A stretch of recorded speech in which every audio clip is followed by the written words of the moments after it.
Okay, we're here, back on Zoom. I don't think we ever thought we'd be back here, but okay, this is how Ben is coming into the podcast now, just on some wild crackhead shit. Yeah, but No Cast Podcast, episode 21. Well, fellas, we never thought the day would come, but yeah, we're back to Zoom. We weren't really fans of the Zoom podcast back in the first lockdown. I think it's the whole keeping it simplistic is what's going to take us far with the Zoom podcast, which is a shame because we had a lot of momentum running with the whole physical thing, like finding the studio, like having guests lined up, but COVID happens. We just have to learn how to adapt and all that shit. Yeah, more or less. So how's your week's been? Survival of the fittest. Oh yeah, good. My week has been good. Yeah. Ben, your week? It's been cozy, interesting, explorative. Ben just being Ben. Okay, and both of our weeks, fine, cool. And David, last person, how was it? Very eventful. Very eventful. Yeah. Sunday, I officially tested positive for COVID-19. Do we clap or what do we do? not a round of applause for that. Oh man! Come on, man. Yeah. So, what way do I break it down? Do I get asked questions or do I just start talking about it? First of all, let's ask David. Yeah. Come in contact with people before you got it. Well, yeah, but I can't really. I think for podcast purposes, I can't really frame who I got it off. But I know who I got it off was basically contact off someone that then kind of basically had contact with my sister, and then I got contacted off my sister. It was brought into your own home. Yeah. So take us through, what is it actually like physically draining? So so by Friday, my sister had gotten sick, and then by Saturday we had an event going on. Just we were hosting something on Zoom, and everybody was fine except my sister was like dead, like in bits on the couch, and we're kind of like, okay. See, my sister a couple of times a year gets sick like that, so it's a bit like, okay, maybe not that she has the dramatics, but kind of okay, she's this sick every so often, so it's like. It didn't seem that bad. I was like, it's probably just a flu. I'm gonna stay away from you. or it's probably just girl stuff or whatever. But yeah. By Sunday, what happened Sunday? So, by Saturday I was grand. Then by Sunday I felt like it all obviously starts off with the nose. I felt the sinuses, the typical stuff. I'm like, damn, I woke up with a flu. It must be because it's freezing cold in my house, because it was. And then gradually, as the day progressed, there was like the sinuses blocked up a bit more. There was a bit of a chesty cough that occurred, and then by Sunday night, my temperature had shot up. I was kind of like, okay, this isn't good. I almost annually, like Rich will get sick every single year, but it often just entails a cold or a bit of a cough. It's never really kind of both. It's kind of either one or the other, like chest infection or a blocked nose. But I never experienced something like a temperature, my temperature shooting up like that on the Sunday night. And I remember on the Sunday night, I stayed up with ease. Like, and you know me, I fall asleep. I start getting tired by 11 p.m., 12 a.m. I start getting tired by midnight. I stayed up from evening till about 7 a.m. with ease. Like, not on one occasion did I feel like, oh, okay, I'm getting tired, I need to try and make myself sleep. I stayed up with ease. I just binge watched Social Dilemma, binge watching Netflix. Like, it was like just with ease. I look at my phone, look at the time, like, okay, damn, it's 7 a.m. So then I fall asleep then eventually at like 7 a.m. and I wake up like way worse off. Like I was gonna be like, okay, maybe it's one of them things. I had the migraine going on high temperature. I was like, maybe it's one of them things where when I wake up, I'll be better off, because that's always how it's been when I've had a migraine, I've had something going on. I wake up way worse, and then for the remainder of the day, I'm just asleep. I'm in and out, falling asleep. I'm just bedridden, and then into the next day, it's the exact same. I think it got to a stage where my mom and my sister had to go up to me and go, "Yo, what's wrong?" Because at this stage, it was like a 2-day process for my sister. My sister recovered. My mom was the same, but my mom has always kind of had this show must go on mentality, so she's kind of still going about her day, still working and stuff like that. But they literally had to go up and check on me because I'm like just hanging out in my bed in bits. And at this stage, my temperature's gone, my energy's totally sapped down my body. And you know when you haven't worked out in a while, and you like kind of focus in on these specific muscles when you go back to the workout, like chest or whatever, and then the next day you're like, oh, my chest is sore, my delts are sore, whatever, my lower back sore. I was feeling all them sort of pains, but I hadn't worked out. At this stage, we were in our level 5 a few days. I hadn't done a home workout, admittedly. I hadn't worked any sort of muscle, and I'm waking up the next morning in absolute bits, like my body's in bits. I'm totally sapped of energy. My stairs on the attic are steep, so I'm contemplating whether it's worth it going down the stairs. And the conclusion I always came to every time, that's not worth it. So I didn't really eat for like 2 days, a day and a half properly. I was in bits. So then my scent goes at this stage. I've had my taste the entire time, but then my scent goes, and I'm like, okay, this isn't really right. Like, I can't smell anything. Like, do you know what I mean? And then the said person who we were in contact with, well, my sister was in contact with on Friday, she gets a text off them saying that they tested positive for coronavirus. So then by the Saturday, we got tested then. We didn't even think we'd get a test by Saturday. We just like, we might have to wait it out till Monday, but just treat it like we have COVID. So we're not going to go outside. We're not going to do anything. So yeah, lo and behold, on Saturday, my mom actually manages to get through to an emergency GP that specifically there is a service for if you have COVID symptoms. And she rings the GP, obviously, and the GP rings back, asks us what our symptoms are. See, I don't know. It depends, because in the media, it's weird how it gets spun, because you hear all these symptoms of the GP that you've never even heard before. You just hear the same kind of repetitive, like remedial symptoms in the media, but it's like we don't hear them.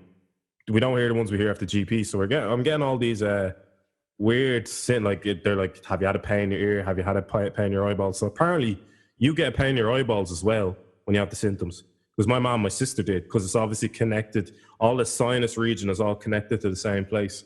So we're like, okay, shit. So they set us in for a test at 4:00. So we were at the test center in Swords by 4 p.m. And yeah, it was weird. It was weird. This was like, my sister described it perfectly. It was like when you're driving into this place, because it's in the show center in Swords, it's like driving into like a place. Did you watch The Walking Dead? Yeah. It's like driving into a place that's almost like a post-apocalyptic safe hold where everybody stays at and like quarantines and stuff. It's so weird. It's like a dystopian place. And you walk in, and then she described it best again. She's like, this place is like, it was like cubicles lined up like in Monsters Inc. And everyone's just wearing the hazmat suits like the monsters. And you have to like check into a door, check into a cubicle. We were like, this is nuts. So we had to do that. We had to sign off. Excuse me. We had to sign off stuff. They were like, yeah, what's your date of birth? What's this? You do your contacts. You have to bang off all that stuff. So we went in, and they take... Did you hit the little tingly thing that dangled in the back of your throat? They hit the little tingly thing swinging in the back of my throat. They have to take a sample of your mouth, like the back of your tongue. And yeah, he basically puts this little rod on my tongue. Ooh. And it's like, it was weird, like, because no, so a nerve ending on the because he goes bottom left of my tongue, and a nerve ending started making my jaw go like this. You hit a nerve. I'm like this. I'm like, I had to apologize. I'm sorry. These are like sensations I haven't felt. Pause. I'm like, that's like a nerve ending on my tongue. And then he literally just goes, yeah, now tilt your head back against the wall. So you're against the wall. He goes, we need you to tilt your head right back onto the wall. He takes out this cotton bud, which is probably triple the size of an average cotton bud. About this width. And he just absolutely lodges it up into my like my nose cavity, like about out this much, probably this much, much was probably left of it. Like Straight in your brain. he twists it, and you're kind of wondering when they're gonna stop, and then they keep twisting, and he says, "Yeah, you're gonna feel like you're gonna pretty much feel a sensation you've never felt before. It's gonna be like tension almost around your cranium, like that area, bro." I've never felt this shit before. Like literally a squeezing, like tension on my nose, like around this area. It felt like a lobotomy, like. And I'm there thinking when he's gonna stop, and he just keeps going. I'm like, yo. He goes to me then. Oh shit, you're right. Sinus is actually fairly blocked. I'm gonna have to run it with the other one, bro. Usually they don't have to run it with one nostril. Like, I'm gonna have to run it with the other one as well. Both your So nostrils. he has to do it twice on me, bro. I'm literally tearing up at this stage. It's just tear ducts.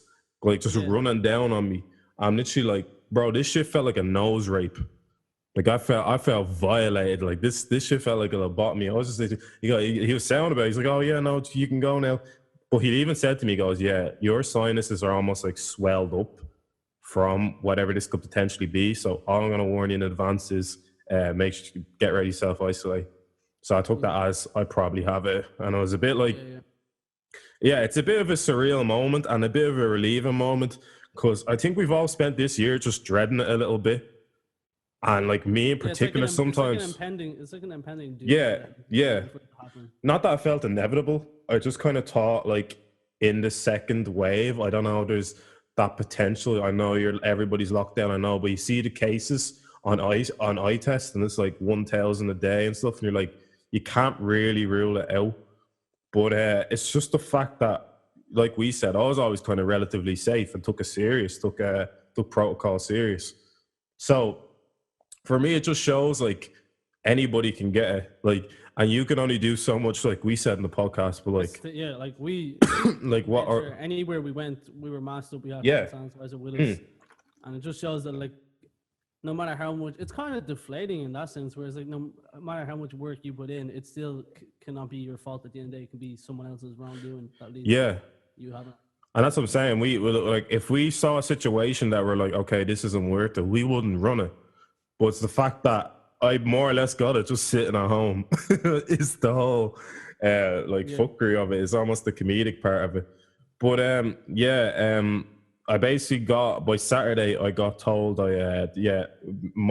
so for context, me, my sister and my mom all got told we tested positive for COVID. And it was basically just, I got told first. So they didn't get the results yet. So what I had to do was go straight the fuck up to my room, because I'm like, what if they get tested negative?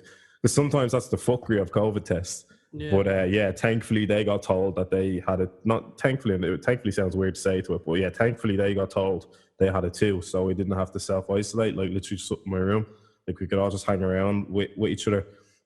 So the GP then, I had a 15-minute conversation with the GP, and she basically said that it's like you have to isolate for 10 days from when you were infected. So I was really infected a week ago, so I really only have to isolate till about Friday now. But I'm kind of taking it upon myself to isolate beyond that. I'll probably isolate till next Monday, to be honest, or something, like Tuesday, just whenever I feel it's appropriate to go out and start, because you can hear me now. I'm still coughing. My scent is only gradually coming back, but still not really there. I experienced a lot of the worst symptoms last week, but overall, I'm on the mend. My sister and my mom are on the mend, and I think we'll be all right. Yeah, I think the worst of it, knock on wood, I think the worst of it is behind us already. So,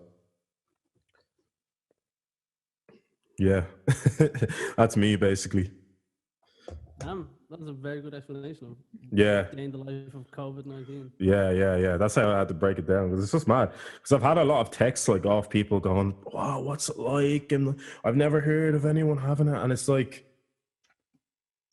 I'm only going to speak from my experience, because you can't really dismiss the people that have gotten it and they've been left in ICU states and stuff like that, and they've been left in bits, and it's affected a lung or it's infected a limb in their body. Like, I'm not going to diminish that, you know what I mean? But for me, it was like, in the moment, it was like, maybe it's just for me because, like, I consider myself relatively in good nick. Like, I think I can combat something like that. But it's like, fuck, man. This just feels like it was hyperbolated in my head all year, like through media and kind of fearing it. And it's like, it's here now. I'm like, how am I supposed to feel about it? It's like, I don't know. It's like this dread you always have about something. And then it kind of comes along and it's a bit like, oh, right. It was an interesting experience overall. But yeah, just hope I recover now. I hope we don't get it again anytime soon, because that little 2-day period is not nice. Yeah. It's not nice. Let me tell you, I can confirm to a lot of people, it's very much real.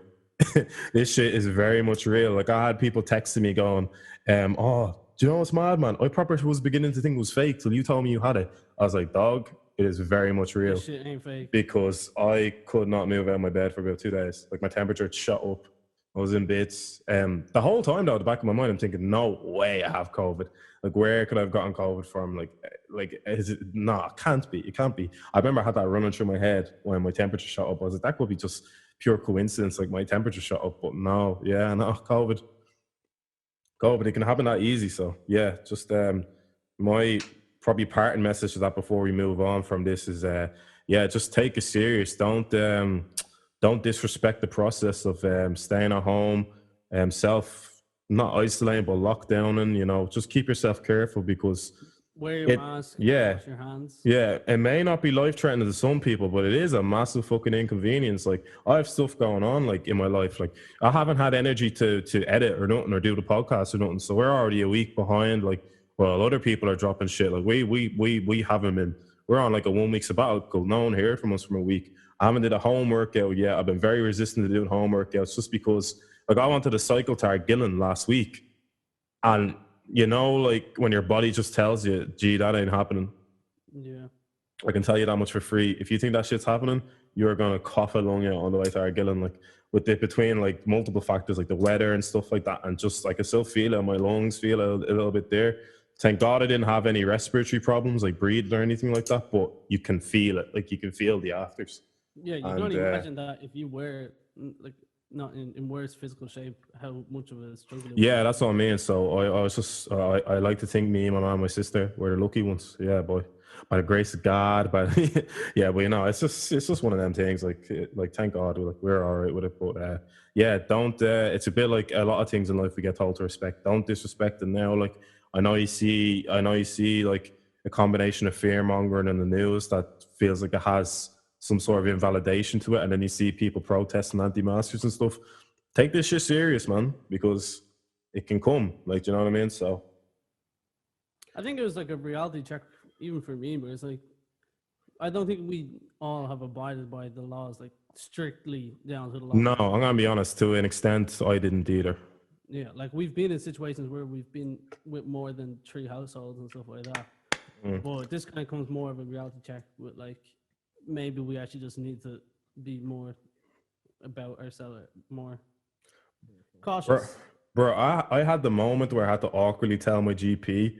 I basically just broke the lockdown rules from RIP, because obviously we respect it, but just there was that day that occurred when we were all out playing ball, and she was like, have you really been around any other people in between? I'm literally like, yeah, I was kind of playing football like on the Friday, like more or less the probably 36 hours or so before I was infected. I was like, yeah, I was pretty much out with some of the lads playing ball, and we weren't really in close proximity. And she's kind of like, oh, she's like that. And I'm like, yeah. But I highlighted that we're outside, and she said it was G. So it was funny. Like, that's what I'm saying. Like, how are you supposed to vouch for yourself when you're like not following some lockdown rules and you're following others? Like, I know now my part and lesson with it is just to stay consistent with it. And, you know, you can only do your bit. Don't curse yourself out if you get it, because it's up to everyone to play their part. So, but overall, like, with the week, I think I've just done a lot of reflecting, really. Like, is there any reflecting yous have done just by how, like, people move on social media and stuff like that, and just Well, seeing as you had so much time to yourself the last week, you probably analyzed every single little thing. Oh, I've analyzed brother, I've clocked like 8 hours on my phone this week. I've clocked hella. My screen time is nasty this week. Like I've clocked a lot of stuff. You're gonna get that little notification where it's like, David, your screen time is up 242% from last week. Bro, I got my Monday breakdown already. Shit's almost clocking 9 hours. Like I was just on my phone. I was on my phone, but I wasn't actually like. It's like I wasn't really present on my phone, but it's just on my phone. Like it can be a matter of like just I had YouTube on in the background. I could have been changing YouTube like a remote, or could have been doing anything. Like it's just one of them matters. But like, yeah, man, it's just it's funny seeing how people move on it's just on Instagram every day. Like I was deep in it. Like my first night, basically, where my temperature rose up. I was just like, fuck, I'm just going to chill at home. And I watched that Social Dilemma thing. And what's interesting to me is the breakdown we had on the social media dilemma. What occurs for us, like, is like from a mental health aspect. And I'm kind of watching this Social Dilemma thing. Like, I want to watch it. I'm going to give it a chance. I hope they don't start breaking down, it's bad for your mental health. Because I can't have that absolutely, like, force fed in my face all the time. Yeah. But this took a pretty different perspective, really. I think we disagree with me and you anyway, disagree with the kind of premise of the social dilemma. Like a lot of the things is kind of, I knew beforehand, I know how much like what we do is monitored and analyzed and stuff like that. But it's kind of just the ignorance towards it where I don't really care. People can have my data. I'm just as numb. Yeah. And it's probably a negative way to be. As far as I'm concerned, I'm inclined to piggyback off you there and say I agree, because as far as I'm concerned, I don't have a lot to hide. It's just really the intrusiveness of it, though, and the fact that we're all as humans kind of pawned off with our data. And I almost necessarily think that this whole idea of our data getting pawned off is kind of like fear-mongered into us by seeing things like Black Mirror and stuff like that, because we only have the negative connotations towards what they're doing with our data. We don't, like, in a good way, like they do some things that help us in with our data, as unethical as it might seem. Like our data is being used for reasons that like help us see things that we want to see, et cetera, et cetera. And like at the end of the day, it's not regulated. Like until this stuff is actually regulated. I don't think it's personalized either. I think it's almost like we're just a number in a cloud somewhere that it's not individualized. But that's basically what the developers alluded to. Was basically like, well, the reason why this happens is because it's not really regulated. Like there's no tax imposed on how much data you collect. Like there should be mass regulation on it. Like you can't have too much data almost. It needs to be taxed, or it needs to be somehow sanctioned. Evenly distributed almost. Yeah, evenly distributed. Just not a monopoly on everyone's data. Yeah. But I think it was interesting to break it down from a personified element, because like a lot of us are products of our phone. And a lot of our reality is centered around our phone. Like a lot of your reality and now I'm not saying it's completely the case, but some of your belief systems and some of your personality is kind of representative of what you see on your phone from a day-to-day basis. Yeah, and it's 100%. Like when I was sitting there the day after, because I was one of them guys, I turned off my phone for the duration of this thing, because I was like, it's a contradiction, isn't it? If I'm there sitting on my phone, yeah. Because to be honest, that's what my mom did, and I roasted the fuck out of my mom for it. But yeah. Like when I went onto my phone and later on, I'm like, wow, like so many people are products of their phone. And I think what me and you noticed, and we had this discussion during the week, it's like there's so many people that like, it's not that they were shit people, but they're not nice. They weren't really the nicest people in the past.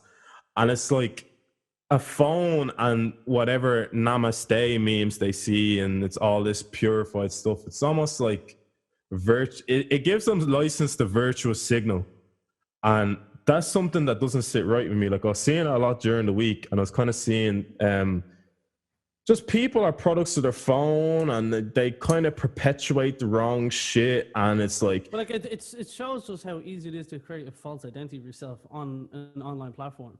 yeah, Like whereas like there's people that we know personally that we've encountered, and we know they're shitty people, but on this online persona they are these peaceful people who are free thinkers, and they're they're like mindful and stuff, but we know that like they're not great people. And it's just about how you kind of break down reality and what people might perceive reality as. and you know what we don't discuss enough, Kel and Ben? It's okay to be a shithead. It's okay to highlight that you're a shithead in social media. Like we could sit here and say with this whole generation we built up that, oh no, it's not okay.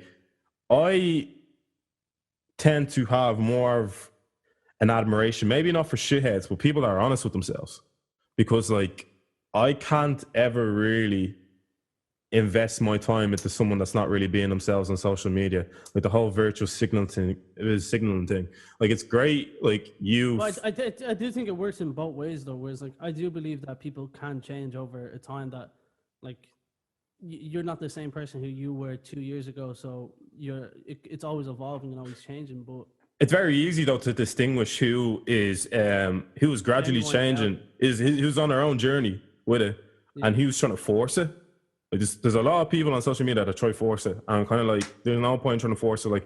Like sharing a bunch of the same related stuff won't give me validation that you're that sort of person. It only tells me that all you have to do is look up the hashtag of it and reshare, and like it's that simple for you. Like I think there needs to be evident change there, just in how someone behaves when you meet them versus how they move on social media, because it's dangerous. I think that's how I'll always judge people though, from like recently anyway, where it's like whatever, I don't really like, before I meet someone I won't check their social media and stuff like that to just perceive someone who they are. I'd rather like in person connection with the person to find out who they actually are, because there's some people who have gotten along with really well with online, where like good vibes, and then you come across them in person and they're completely different. And it's vice versa as well, where I hated someone online, then it turns out that I really like the person when I see them. Like, yeah, I think more time I'm lucky enough where I encounter a person before I see their social media. So it's like in work, for instance, like I meet someone in work I've never really talked to. I was like, oh, you're pretty cool. And I follow them on social media. And it's on a spectrum of, they could have like 250 followers, 2,500 followers. But regardless, I just like them. I like their vibe and I like their energy. And I like them as a person. So that becomes relevant to me. It's just when a lot of people lean on that whole, I have X amount of followers. So I genuinely, like, in my opinion, if I saw Ben's social media before I met Ben, I would hate him. Like, that's just my opinion. Whereas like Ben's social media is annoying, bro. Ben, you haven't talked once so far, man. What's wrong with you? I think he's just listening. I honestly think he's just listening. Yeah, I'm listening. I'm listening to a live podcast, bro. Yeah. Shit off. he's just enjoying shit. For once, I'm gonna let him, because I think me and you are barring today.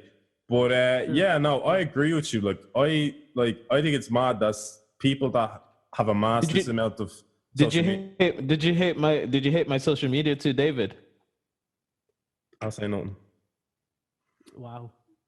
I'll say nothing on the piece. So you I'm do. just saying, so you don't. do. No, you just don't. You don't distribute appropriately how you use social media. It's like you're either don't post anything at all or post genuinely. Yeah, I'm not even exaggerating. There was one day you posted about 45 things in your story at once, and it's just like, but it is almost like binge syndrome, where like you take so much time off it, and then suddenly you're on it so much.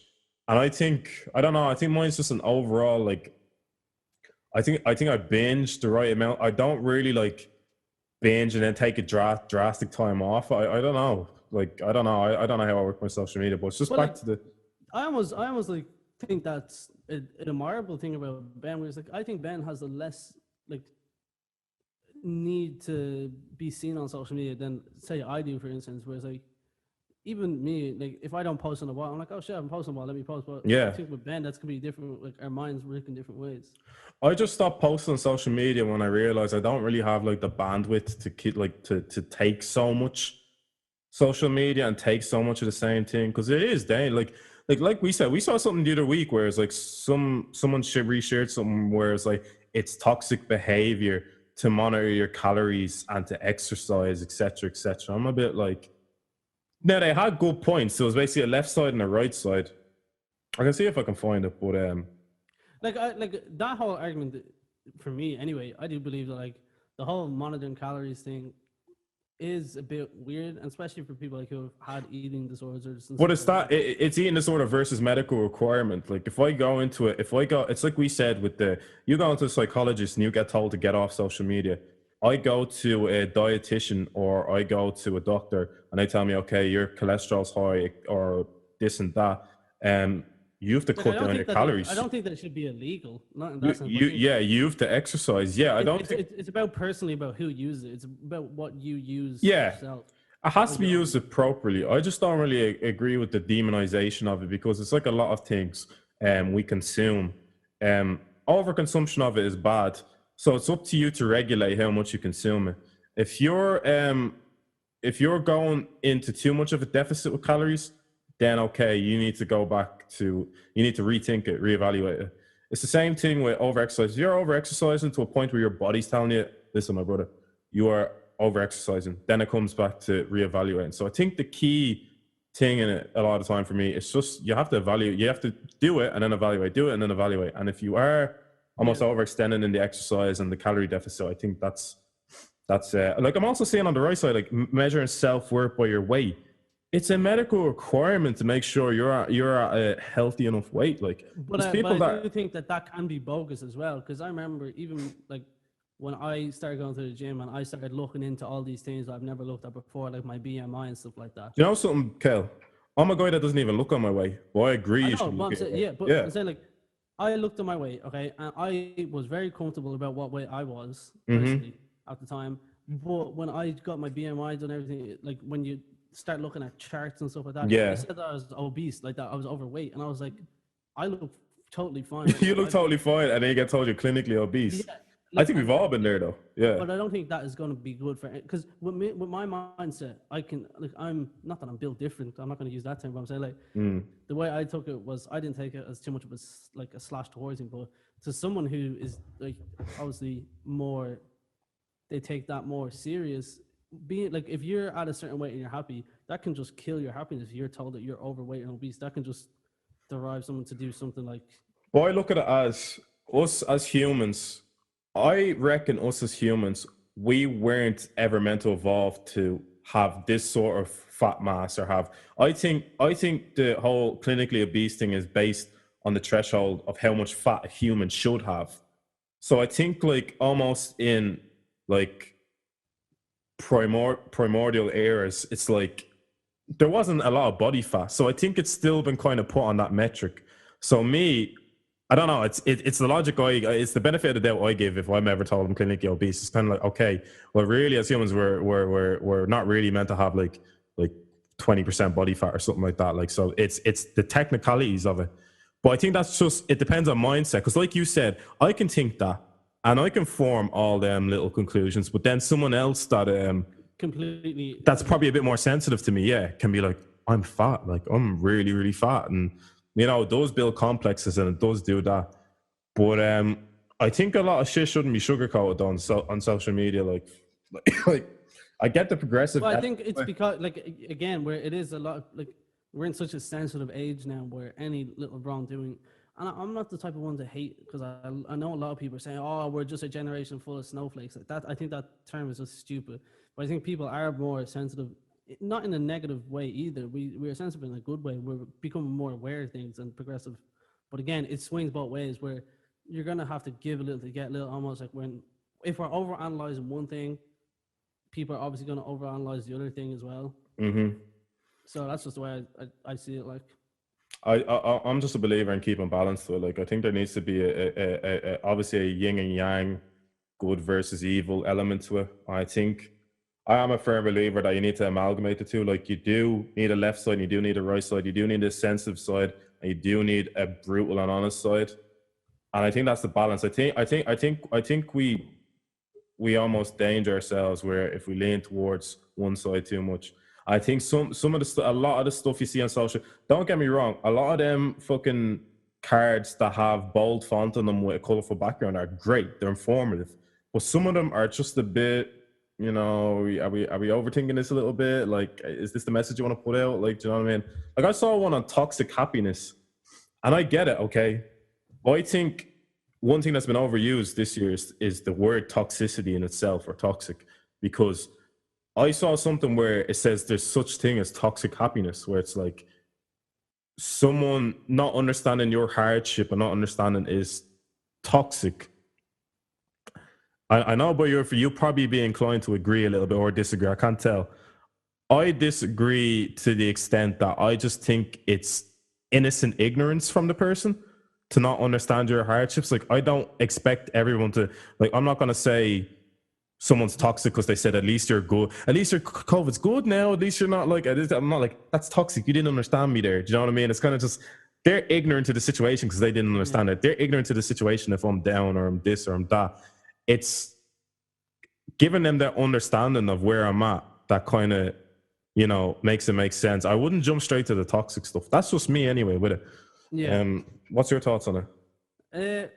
Yeah, I think it's very similar in the sense where it's like, it's people not being on the same level of the, like, they don't have the same attachment as you would to a certain thing. And like, it's not toxic. It's just that they're, and I don't think it's ignorance either. I think it's just, you're on two different wavelengths, two different paths. Like, yeah, I agree. I agree.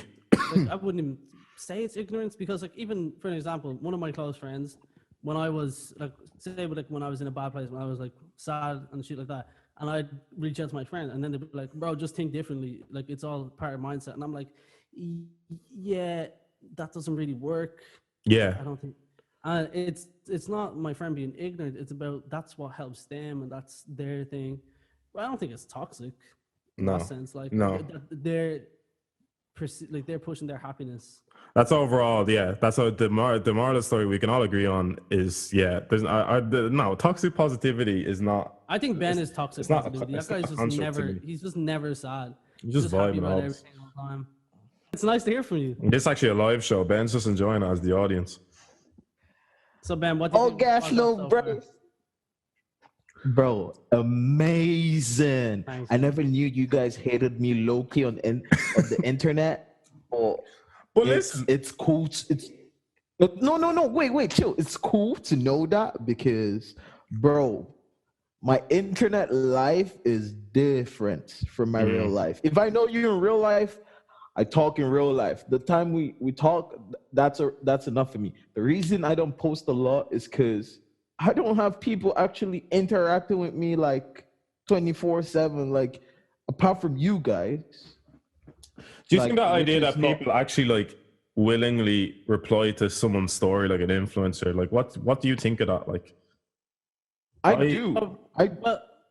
I only reply to people I feel like some worth of. Like, you feel compelled to. Do either of you get, like, when you post, you get like a sense of affirmation, like with the interaction that you get from your posts? No. I don't care. No, I don't get a sense of affirmation, which is why I literally made it close friends, and I just post most of my stuff on my close friends. Like, it's really just for them to see. Like, would you be in the mindset that, like, if you got 20 likes on something, and then like your next post got 100 likes, like, or vice versa, would that be a change in your? To be honest, yeah, I think we're all a bit subconsciously like that. Like nope. It don't care about likes.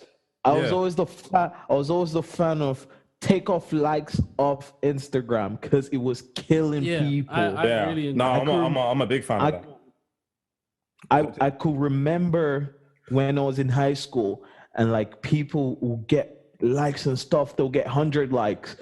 And me with my 20 likes, I'll be like, I'm calm, I'm happy, bro. You know? When the person gets like less than that 100 likes, they're like thinking deep about it. They're like, they'll come to you and be like, yo, check this picture. Is this good or not? Is it, like, people are not liking it. I'm like, bro, you don't need to worry about that. You know? Yeah. Because like, you don't really need the affirmation. You're only on the internet. You talk whatever you want to talk, but you still have to be subconscious of the people around you, making sure you don't hurt them because it's a wider base. You could say that on one aspect that we don't care about the numbers and analytics, but like I think when you immerse yourself in something that we do, I think you suddenly have to care about the analytics, and it could be subconscious, like from personal and business. Personal versus business, yeah. Maybe it's because it's a brand we're trying to grow. I think it's almost positive to look at the analytics of something because then it gives you an assessment of where you're at. But no, like when you personalize your own analytics, I think. Yeah. By me saying that, I kind of got the answer to my question when you repeated it back to me almost as well. That like we don't get any assessment on our own likes, but yet sometimes it's something integral to some of the pictures. Some of the pictures I just let fly. I don't care. I'm like, I just want to put that look good. I don't care. I'm not even gonna look at that. Some of the pictures are like, like, you know, a little bit, but I'm not obsessive over it. Like I wouldn't care that much. Like I'll just post something and I just let it fly. Like, you know, me and you, we've been kind of getting some sweet little Instagram pics. So we're just like, we'll just post it. Like it doesn't really matter. Like as long as whatever. If them 20 people said, "Oh, yo, David looks good in that," like I don't care. Like, do you know what I mean? It's fine by me. So. And I'd be like, thank you. Thank you. I'm beautiful on the picture. There's not much I can do after that. Do you know who was the driving force behind Instagram taking away likes? Kanye West, I'm guessing. Kanye Omari West. Are we on to Kanye West? Oh, we are discussing because you wouldn't let me fight you on this man to man. You wouldn't come to me man to man the other day. You said wait until we on the podcast to do it. So I just why do you not think that he is?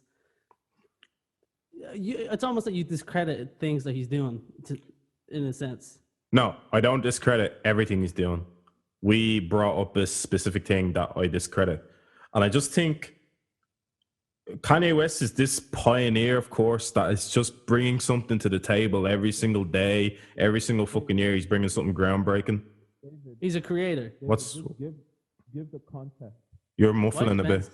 Ben sounds like he is in a different room. Yeah, you're muffling. Give a context. He's just ignoring it. Like you sound like you're underwater. So yeah, I'll give context. Yeah. Yeah, no, it was the hologram. It was the Rob Kardashian hologram that he made for Kim. I get the intent in it. It's probably sweet and it's romantic. And ultimately, if she likes it, who fucking cares? But I think there is this. I think there's this disconnect in Kim's life, and I like Kim. I'm not on the I fucking hate Kim. She's just totally toned after everything wagon. I watched that David Letterman thing. I respect her, but I think naturally there's gonna be a tone deafness there, so she doesn't see that like from a human element isn't appropriate. And I think that's the thing with Kanye for me always.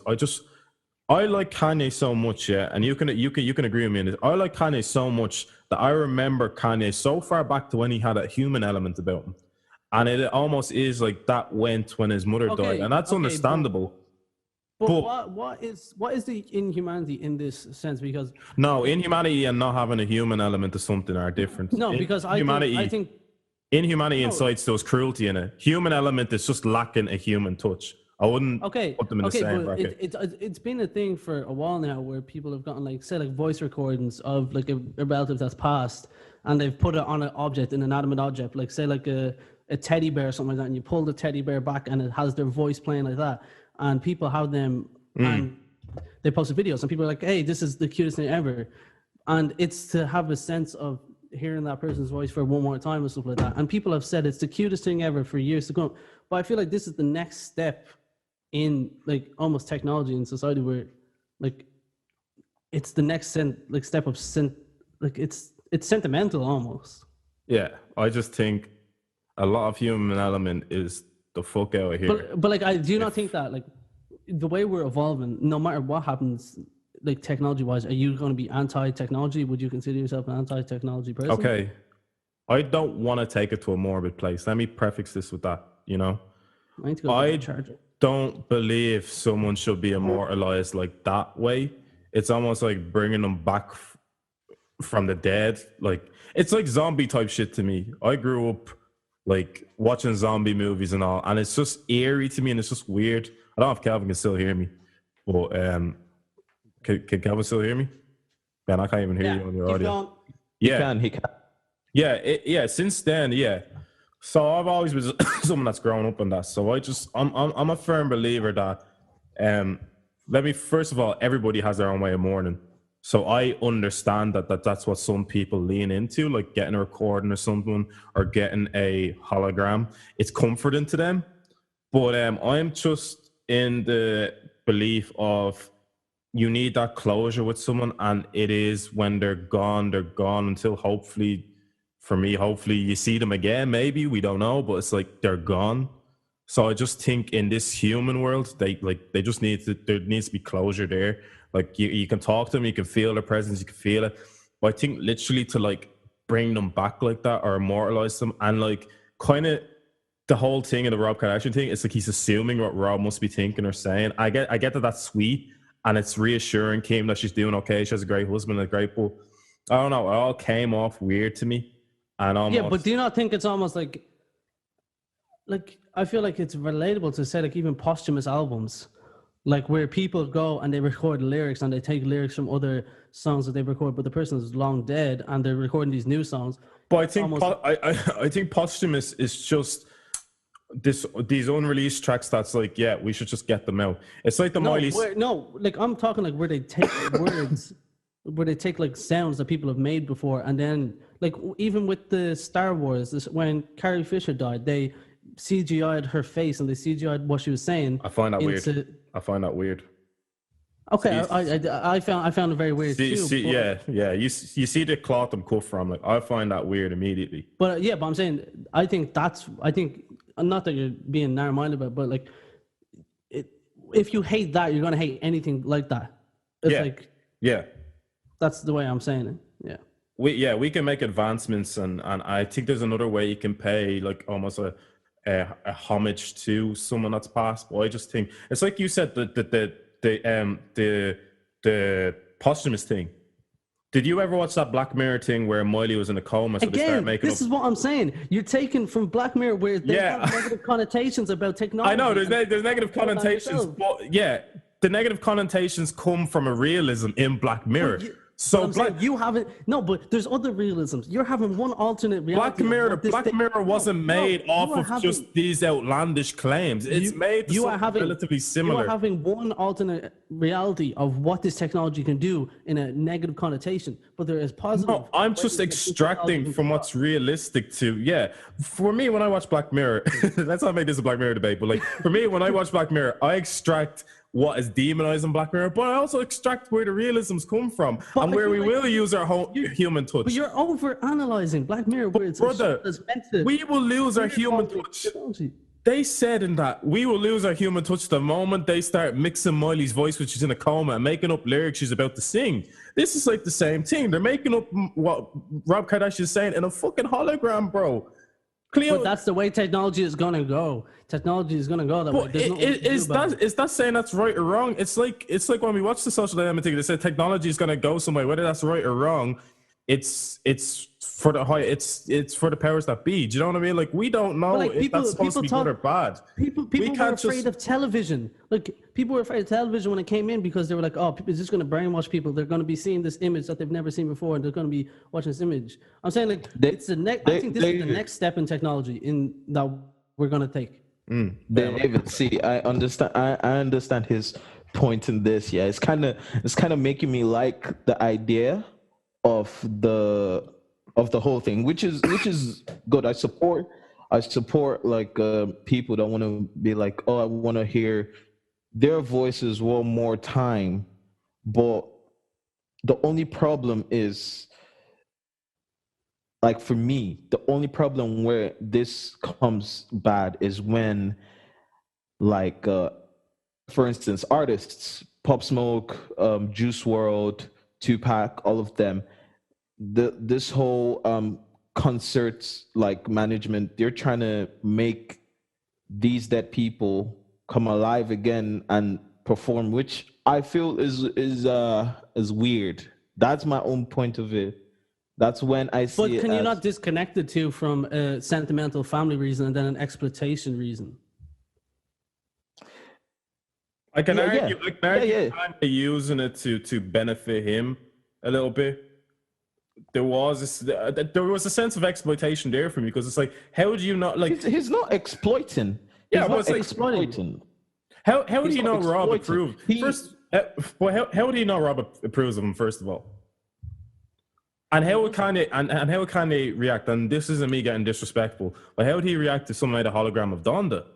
Okay, but we've already how do we know if Kanye takes that? Well, I know everyone has different model systems. No, but we already alter history as it is. Maybe suited the way we wanted to, and that's almost what he's doing in that sense, where he's altering this narrative where he probably believes in God, did everything to have them together, and the reason why him and Kim together are all like God given. Yeah, and Rob would go with that as well. Yeah. So that's the way that's the narrative I'm taking. It's probably Kanye bias. See, maybe Kim has been talking about this idea to Kanye a couple of times. She's probably like, "Hey, I'd love to like." Maybe you don't know what they do at home, basically, but this is what I'm thinking. Maybe she might be at home, all day, just like watching videos. I wish I could hear my dad's voice again. Maybe. Or just watching videos of Rob Kardashian, and maybe he's like, okay, you know what? Let me have the means about reality for her. Yeah, there's technology out there that can make this. Why not just make it for her and see how she reacts to it? Yeah, yeah. It's as simple as that. But I understand like your point, David, where it's like you have to allow the dead to rest. Yeah, that's all I'm saying. Which is what I'm saying. Like these concerts and like people that manage the concerts that are coming up with the ideas of and the management of these artists are just coming up and just like without consent to the families of the dead. I just like, look, let's make a Tupac concert or like a Juice WRLD and X track. Yeah. Which is it doesn't, for me, I feel that doesn't sit right. It's not the experience. It's like I think when it's done in this way, it's not. I'm not going to really critique it. Whereas, like, in ways that can be done, like, out of touch, like, even the Lil Peep and X song, when they did that, they both know they didn't like each other as people. Yeah. And then they put on a song. I think when it's done like that, that's some fuck shit. But, like, I think when it's done in a lighthearted way, I don't have any issue with that. Interesting. It is interesting. I just you got to commend Juice WRLD's side. Juice WRLD's camp said, "No, we're not doing that shit." Basically, exactly, which is good. I don't even when like as soon as like these artists die, they just like, hey, all these other artists that kind of had beef with them or they didn't really know them are like, hey, look, I'm gonna be jumping on a track with Juice WRLD. I'm like, it's fucking. It doesn't make sense. It doesn't make sense. Like some artists I don't follow, for instance, most of these upcoming ones like Kid Laroi and so on. She doesn't know Kid Laroi. She's out to get me, bro. Like most of these artists are like Kid Laroi. I'm not a fan of him because of this. He's like, I know Juice WRLD brought him up. I understand the thing where you're like respecting someone that brought you up, respecting someone that's like, look, you're gonna be the next big star and so on. I understand that, but when you start using their music or previous tracks they've made that were never released, and you're like, oh, we're gonna make this into a feature and it helps you to blow up, I don't support that, honestly. Yeah, I was never a big fan of when I thought it was cool though. I was never a big fan of when I saw Tupac's hologram concerts. I was like, it's not the same. You don't get, there's a difference when you see the artist. We should be left live. with a memory. Yeah, we should be left with a memory. Yeah. Like I understand us listening to his song. That's the songs he has made. It's going to be the same songs, the same music videos you see. It's fine.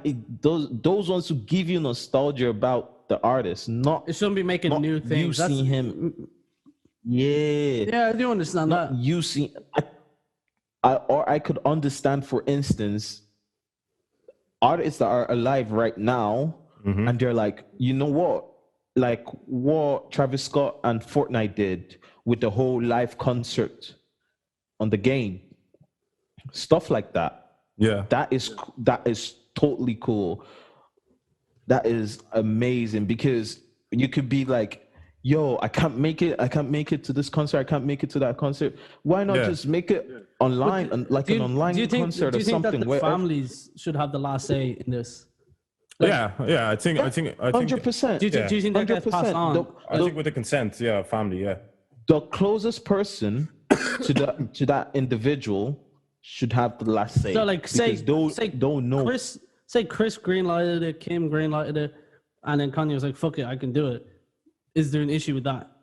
Yeah, no, because I think we both brought this up for debate purposes, but I started this by saying ultimately, if she gave permission to it, if Chris gave permission, if the rest of the of Rob's children gave permission, ultimately, who are we to fucking weigh in on it? I think that's one. Like, obviously, content purpose. It's for content purpose. You know what I mean? But like, I think that's a thing in general. Where who are we to say anything about what famous people do? I don't care enough about famous people anymore. No, I kind of care about what's going on in the world, and we have a lot of real shit to be dealing with ourselves. That I think we could transition to the elections are going to be tomorrow. Well, the results are going to be tomorrow, or is the voting casted tomorrow? Well, vote tomorrow. That was what I was going to ask you guys. Yeah. Oh, we're all telepathic today. Yeah. Today, yeah. Mm-hmm. Let me ask Kelvin first. Kelvin, how do you feel if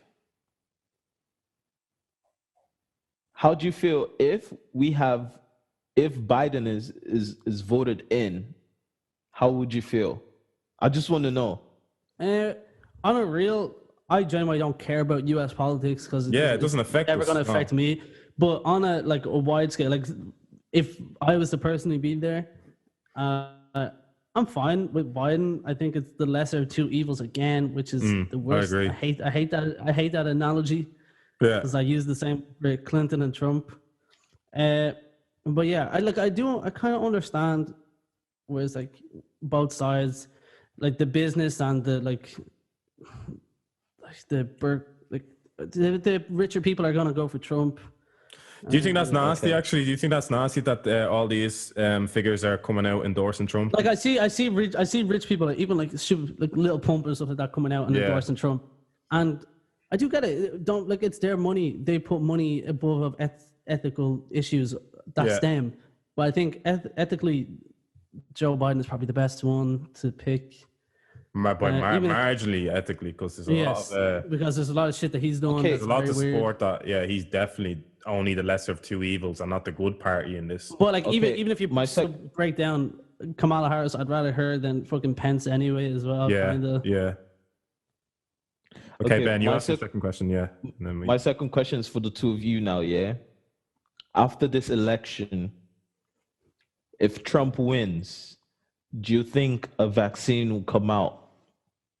It's going to come out either way, but maybe it won't be widely distributed throughout America. No, do you think... No, what I mean is like, do you think like it's... Or maybe during the election, do you think like something like a miracle, we found the vaccine or something, will be like magic? I think there will... Because like I think this is conspiracy thinking anyway. Like the same thing happened with George Bush when he was elected in 2000, and then straight away 9/11 happened in 2001. It's kind of like something big happens. Even Barack Obama, Osama bin Laden was found after his election. I think something big is going to happen, and it usually happens after the president's elected. It usually feels like it's manufactured, almost. Well, that's me and my conspiracy bag. Yeah, that's conspiracy. Yeah.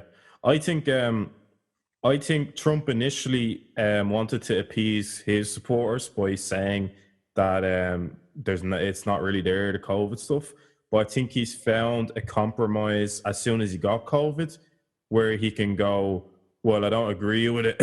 I had it at one stage, so I think we should. He didn't have it. Yeah, I don't even think he had it. I think it was just he found that compromise there to be like, I can look like I had it, so the people that want some actions made on COVID empathize with me a little bit, but I can also kind of insinuate that no, we don't really have to rush the vaccine. Where I think it is a different story if Biden goes into office, because I think they might maybe try to push it a bit more. But like, it remains to be seen. Like, it is all smoke and mirrors. Like they're whispering sweet promises to Americans. Like, do you know what I mean? I even think as every politician does. In any country. I think it's just extra kind of nastier, and this is where I tangent in. Just the whole social media push they're trying to do. I don't know if it's clever or it's nasty. I don't know what I lean on. Like, I think they're starting to, like, even the left are more starting to do that. Even with the Bernie thing, when he was doing Joe Rogan and stuff like that, they're starting to lean more to going to the social media endorsement side. Or Kamala Harris going on a sneaker shopping. Like, I think that's weird. And I have a few sources here. But do you not think that, like, really? Did she? Yeah. Kamala Harris on the complex thing. Yeah. She went to sneaker shopping. Yeah. But do you not think what shoes did she cop? I actually don't know, bro. I don't actually know. I need to watch genuinely, though, demographically, though, okay, I think that Joe Rogan endorsement is probably worth more than a lot of things that people think. I don't like Joe Rogan. I don't hold him up to this high pinnacle, but I think he has a following that people literally take for gospel what he says. So does Fortnite. Guess who's getting pushed on Fortnite? Joe fucking Biden. But I think you know what I think though. But demographically, a lot of people play Fortnite can't vote, so I don't understand that one. Like 13-year-olds. But then there's a portion that can vote, and even that portion is huge. Bro, somebody doing the floss dance with a Joe Biden cape. They are ahead for the next campaign. Earlier, you get the damn. Joe Biden's gonna run again in 2024 with all the Fortnite. Yeah, bro, all the Fortnite voters would be like, "How chill?" And there's a left TikTok party pushing. Travis Scott's gonna run for president in 2024. It's gone, mad, bro. All I'm saying, my point of view is this: whether you see it as a conspiracy or not. Something big is definitely gonna happen, as you guys said. Predicted, Ben. Nostradamus. Bro, it's gonna be something that will shake the whole world. That's why I'm Cardi dropping Whole Lotta Red. Bro, he's out of Iggy's life, bro. Oh, but we'll come back to that. We're not coming back to that. We're not coming back to Cardi or Iggy, and we're also not coming back to Birkenbags. We can't even afford Michael Kors, so we can't weigh in on that debate of Birkenbags. So let's get the fuck out. Anyways, what I'm saying is that something definitely big is gonna be happening. I don't like the fact that this whole militia group thing is kind of big now, because Trump isn't like Trump was like, if I don't win the election, I wouldn't accept it, which I feel is very unpresidential and very unsportsmanlike, whether you like it or not. I think it's more coming from the aspect of Trump has a target on his head if he doesn't get reelected. Like it's free reign if he doesn't get reelected to just whack my guy. I feel he's really, really hiding something that he doesn't want to say out. Yeah, I think it's more safety thing than being a bad loser. I feel he's hiding something as well, which I'm saying is, well, that's what I'm saying, that if he doesn't get elected, something big will happen. Even though he still gets elected, something big will happen. Do you think there'll be a civil war? Bro, yeah, I think this can cause a civil war. Yeah, I feel it has already kind of started online with just the whole thing, with like one of the Democratic governors. Well, because Trump did say that he'll stage a coup. Being kidnapped. He'll stage a coup if he doesn't win. Yeah, I think it's just very unpresidential. Whatever. Well, that's his whole term. Has he ever been presidential? Yeah, that's my question. Bro, I just feel like, I'm not gonna lie, Trump in office was just theatrics. That's it. I think that's a pretty fucking fast 4 years that flew by. Yeah. From when he was first elected to now, that 4 years has just... I still remember debates in school on people actually in, because even the last voting was the lesser of two evils, and I think a lot of us were on Trump almost. It's because I don't think we knew how much of a... I don't think we knew how much. It's just some of the atrocities he's caused since then. It's like he might very much get arrested if he doesn't get put in office again. So I think he's fleeing. I think it's not. I don't think it's on his sorry thing. I think he's fleeing the country if he doesn't get reelected. That's why he's saying he's leaving America. Because like you said, Ben, I think there's a lot he's holding that, like, you know, we don't know about. Bro, he has many people. He put many people in prison as well when he was in office. Well, like not like he put them in prison. Sorry, like I think only one person. Sorry, was Epstein? Sorry. Yeah, no, it was Obama's term. That Epstein was arrested, and then it was when Trump was in term is when he died. Yeah, I think so. Not sure. Shady. Bro, we'll fact check that anyways, but what I'm saying is he had many like people under him like live office. Like either Epstein resigned. died last year. So Epstein died under him, but when was he arrested? So that was also so it was under Trump then. Yeah, it's July 2019. So he was arrested. When he was arrested in 2019. Oh, happened last year. That's nuts. You can say killed Kelvin. He was. No, he found dead. Yes. Dead. Yeah. In his cell. Exactly. We're not sure. The cameras were not working. For some reason. It's like that girl who was my first kiss who I met in Spain. Yeah.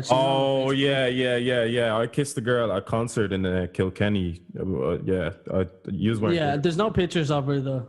Bro, you know how to go in school that was blatantly lying about his shit, and then they turn around to me and go, "Have you kissed the girl?" I go, "No, I was a frigid." He's like, "Oh, you're a frigid," and all this stuff. I was like, "Bro, you are literally lying to your teeth right now. Like the fuck is you talking about?" Shit was wild, man.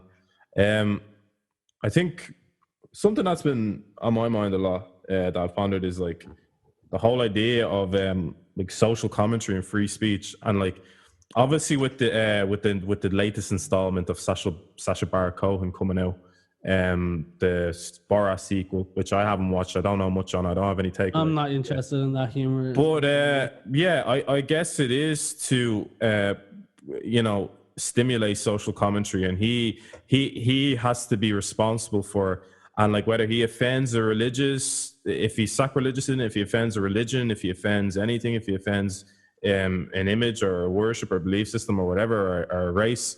Like I think Sacha Baron Cohen even said he feels like he has a right to do it because he's the type of person that's been subjected to it as well, being ethnic. Maybe that's the wrong. Well, he gave kind of rousing points to why he thinks like he should be maybe the advocate for kind of putting that out.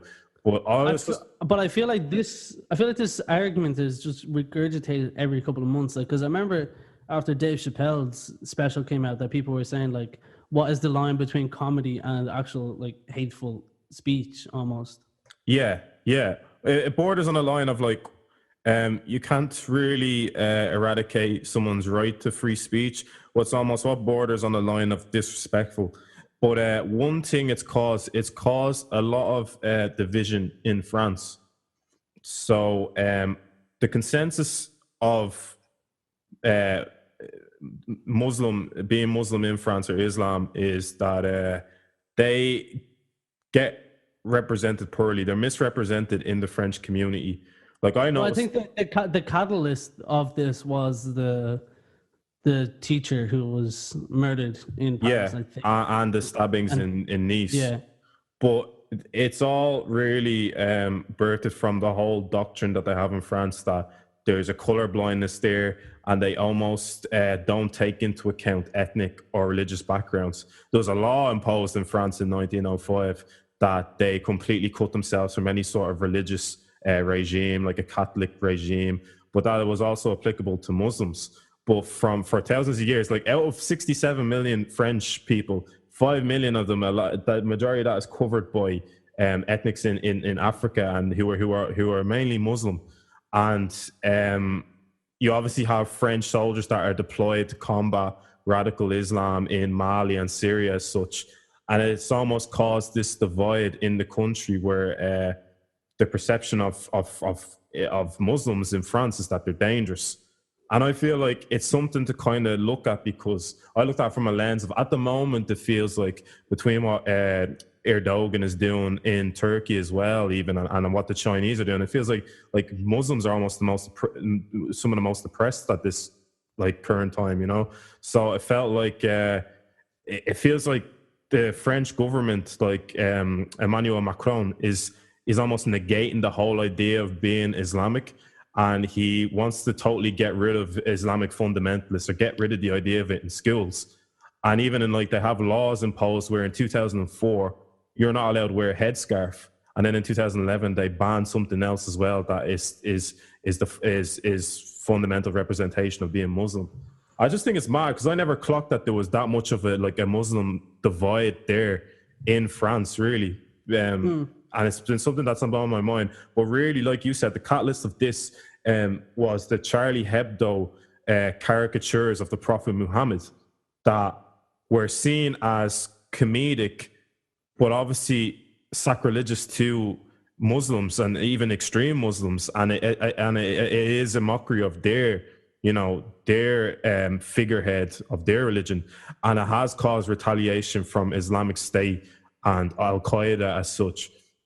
And that's really, what led to the Charlie Hebdo shootings, remember, back in 2010, 2011, and numerous attacks related to that, and the beheading of the teacher, which has really sparked the divide in the country, because that's led to Macron condemning Muslims as all being as a dangerous institution, or dangerous as terrorists.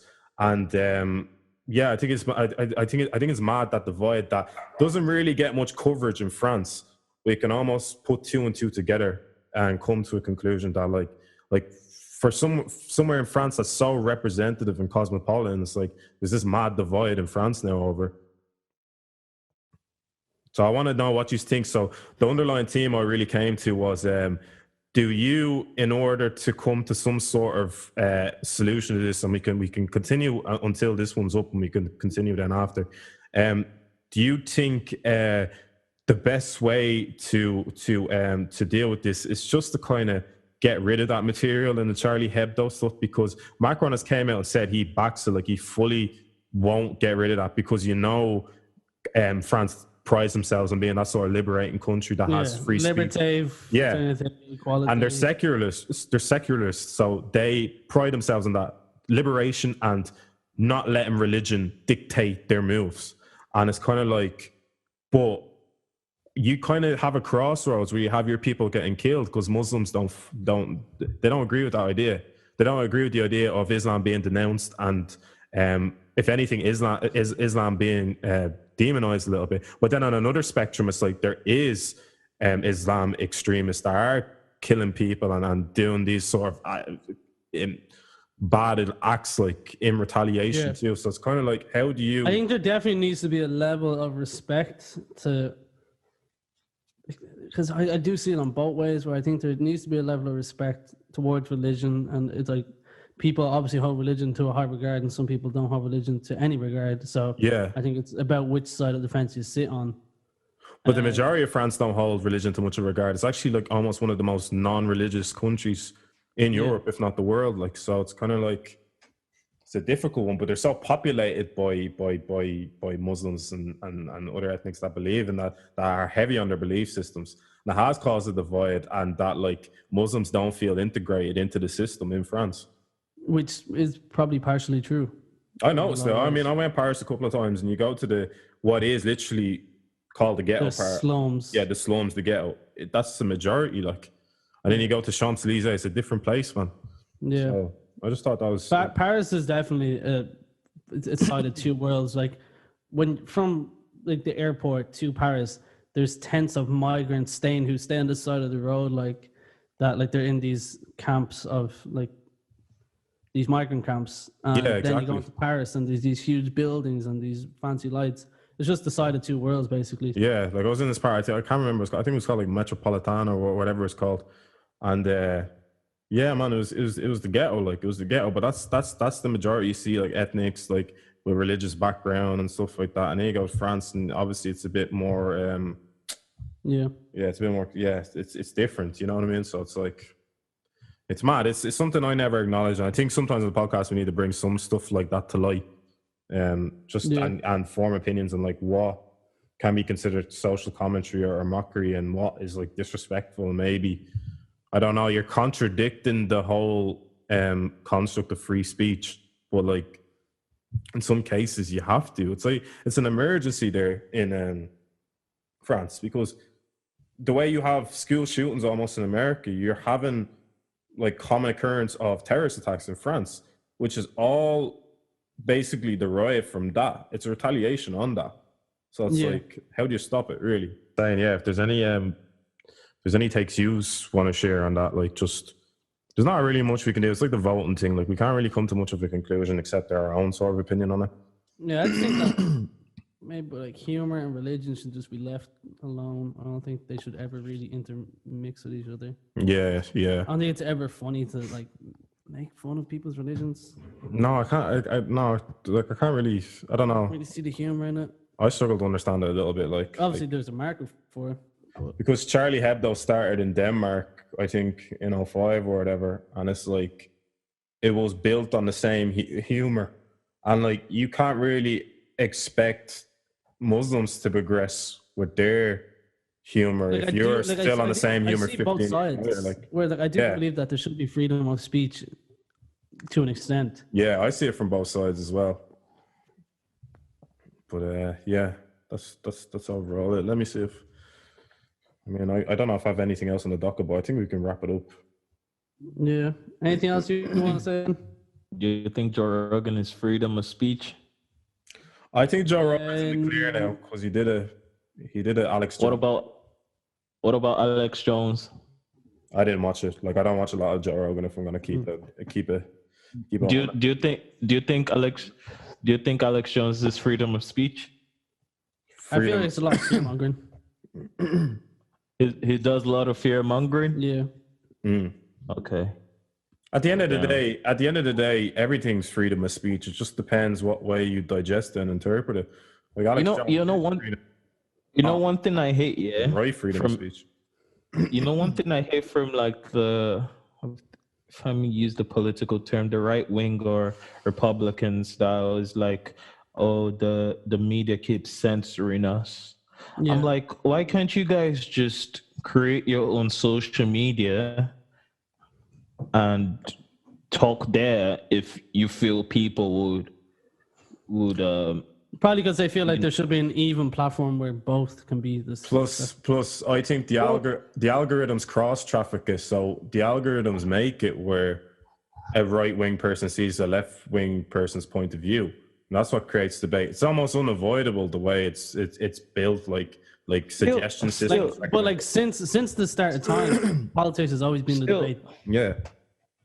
Yeah, but still, I'm saying, like, when all these people like Alex Jones are like, oh, look, Twitter censored me. They don't want me to talk and everything. I'm like, Twitter is privately owned. It's not owned by the government. But they need to do what's best for business. That's all they care about. Mm-hmm. Yeah, someone is best for business. So, but Ben, I'm trying to give you an answer. Like, they do have their own left wing and right wing forms, but no matter what happens, the way social media is programmed is they're always going to intertwine. So I will, if I talk enough about right wing stuff, I'm going to get recommendations that may or may not outrage me. But it's like, that's why you can't make your own platform, really.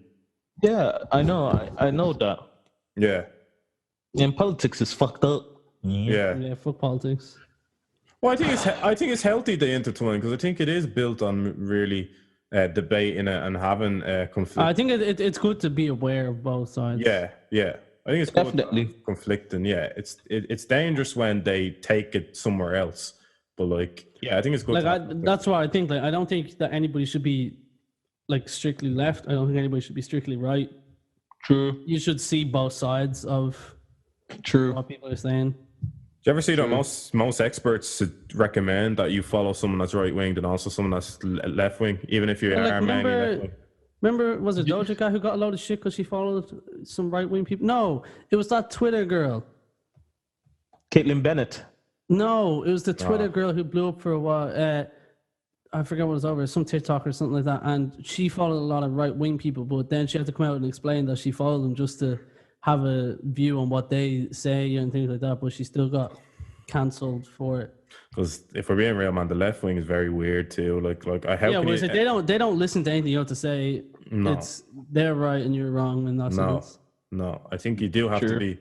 You have to have that political impartialness to you, because I think it is a bit wild if you're just heavily left. That's what some of them little, I'm gonna call them snowflake Instagram posts. That's what they kind of remind me of. You need that element of you can call it anarchy or right wing or some bluntness to it. Like you need that balance. So that's mainly my take. I feel like we have potted too hard today. Yeah, we potted our asses off today. It wasn't even worth it for a little Zoom podcast. If you know us, we hate Zoom podcasts, but David has COVID-19, so we can't really hang out. Yo, David, also, how do you feel that like you and Joe Budden got COVID? I think he did that on purpose. Listen, I'm gonna let the people set the narrative, bro. The streets are saying that you got it just because Joe had it. The streets may or may not be right, but I'm gonna let them start the narrative, bro. Joe Budden started a podcast. David starts a podcast. I'm gonna sit back. See the signs. Joe Budden gets COVID. David is like, you know what? David is like, I'm finna go outside a little second, bro. Actually, COVID not too bad, man. David start going to all the anti-mask protests in town. Just start absorbing it. Absolutely catch it. I wish I could say I forced it, but the sad part is the fucker. It's not even on your own doing. If I'm gonna get COVID, I want it on my own. No, touch wood. No, touch wood. I don't. I gotta sitting at home, bro. I more or less gotta sitting at home. So, yeah. As much as we make a joke about it, this is not a joke about it. Be safe, people. Please be safe. Yeah. Guys, one more question. Oh my gosh, I'm bubbling probably. But one more question. Do you guys believe in QAnon? What? Do you guys believe in QAnon? I feel like you're just mispronouncing a word that is normal to say. QAnon. Don't you guys know QAnon? Can you give context to it? Like, that's the next step you go to if we don't understand. So apparently, so QAnon is basically an individual that was on an anonymous website where everybody's anonymous, and came out and said that the Democratic Party, they have rituals where they eat babies. Okay, guys, I'll be dead. Good podcast.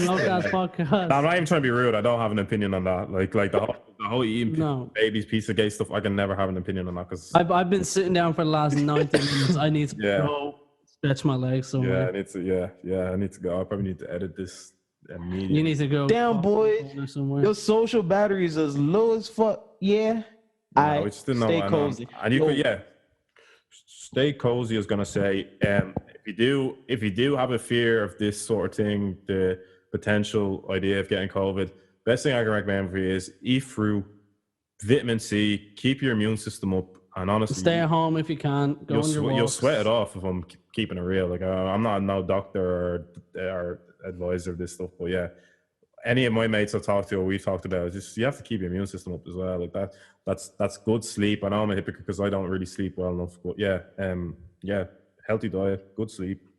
Just stay safe, guys. Stay safe, please. All right, peace out. Stay cozy. Peace. Episode 21. We out.